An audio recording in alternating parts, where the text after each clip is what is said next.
Dios les bendiga, queridos hermanos y queridos amigos que nos amplifican a través de este programa Siempre Siervo.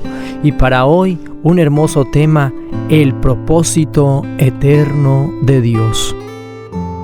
El fin de todo esto es que la sabiduría de Dios en toda su diversidad se dé a conocer ahora por medio de la Iglesia, a los poderes, a las autoridades en las regiones celestiales, conforme a su eterno propósito realizado en Cristo Jesús, nuestro Señor. Efesios capítulo 3, verso 10 y 11.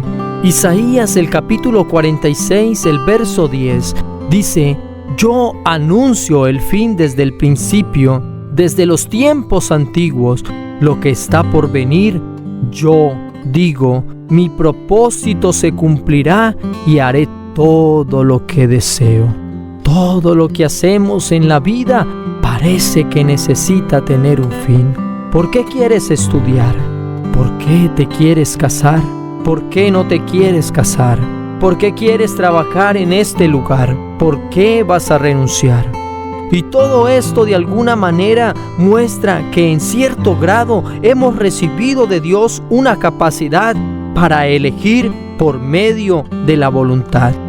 Pero además hemos recibido también la capacidad de razonar el porqué de nuestra elección. Me gustaría preguntarle en esta hora, querido amigo y querido hermano, si usted se ha cuestionado alguna vez el porqué de Dios. ¿Por qué hizo el universo? ¿Por qué los astros? ¿Por qué la vida humana? ¿Por qué me llamó a la existencia?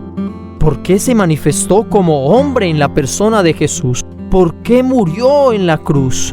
¿Por qué nos dio su palabra? Y todo lo que nos genere un cuestionamiento. La respuesta, querido amigo y querido hermano, a todo esto es manifestada por el apóstol Pablo como el propósito eterno. Quisiera antes de proseguir decirles que la Biblia habla de los planes de Dios, que se usa en plural, pero cuando habla del propósito de Dios, lo hace en singular. Escucho a la gente con mucha regularidad decir los propósitos de Dios, pero esta no es una verdad. Dios no tiene propósitos, Él tiene un propósito y ese propósito es eterno. Antes de continuar, vale la pena aclarar que en versiones como la Nueva Versión Internacional, que es una muy buena versión, en dos pasajes que son Isaías capítulo 55, el verso 11, y Jeremías el capítulo 30, el verso 24, se usó la palabra propósitos en plural para dos palabras que son muy diferentes. En hebreo, la palabra propósito es etzá, que significa consejo, designio, decisión personal.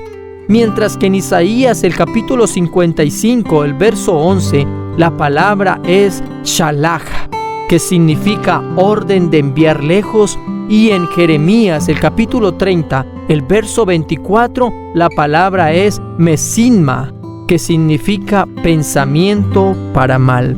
En griego, la palabra propósito es própsesis, que tiene el mismo significado que en hebreo y es intención, o es un designio, o un deseo, o colocar antes de la ejecución, o simplemente determinar.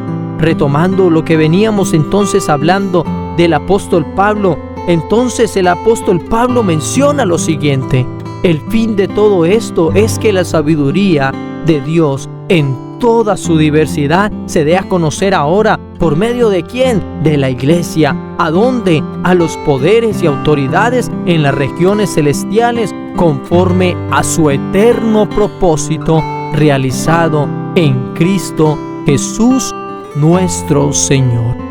Esto lo podemos leer ahí en Efesios el capítulo 3, el verso 10 y el verso 11. Ahora bien, si llegamos a esta conclusión, ¿cuál es el propósito eterno de Dios? ¿Cuál es la motivación de Dios para que inclusive llegara al punto de manifestarse como hombre en la persona de Jesús el Señor? La respuesta es: Dios está esperando tener su propio pueblo especial. El propósito eterno de Dios es un pueblo especial para su reino. El apóstol Pablo, que entendió muy bien esto, dijo lo siguiente: en verdad, Dios ha manifestado a toda la humanidad su gracia, la cual trae salvación y nos enseña a rechazar la impiedad y las pasiones mundanas. Así entonces, de esta manera, podremos vivir en este mundo con justicia, piedad y dominio propio, mientras aguardamos la venida esperanza, es decir, la gloriosa venida de nuestro gran Dios y Salvador Jesucristo.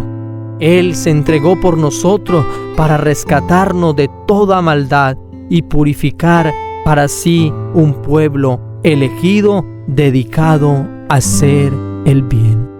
Querido amigo y querido hermano, el propósito de Dios es que usted y yo, un día que partamos de este mundo, o si estamos en él, seamos transformados para vivir toda la vida eterna delante de su presencia en regocijo, amor y esperanza.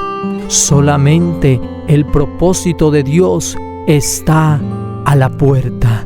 Solamente lo que tú debes hacer, querido amigo, si aún no estás dentro del propósito eterno de Dios, es acogerte a su palabra, alejarte del mal, arrepentirte de todo lo que has cometido que desagrada la presencia de Dios, reconocer tus actos, arrepentirte, bautizarte y perseverar hasta el fin, para que ese propósito eterno de Dios sea algo eficaz en tu vida y puedas gozar de la vida eterna.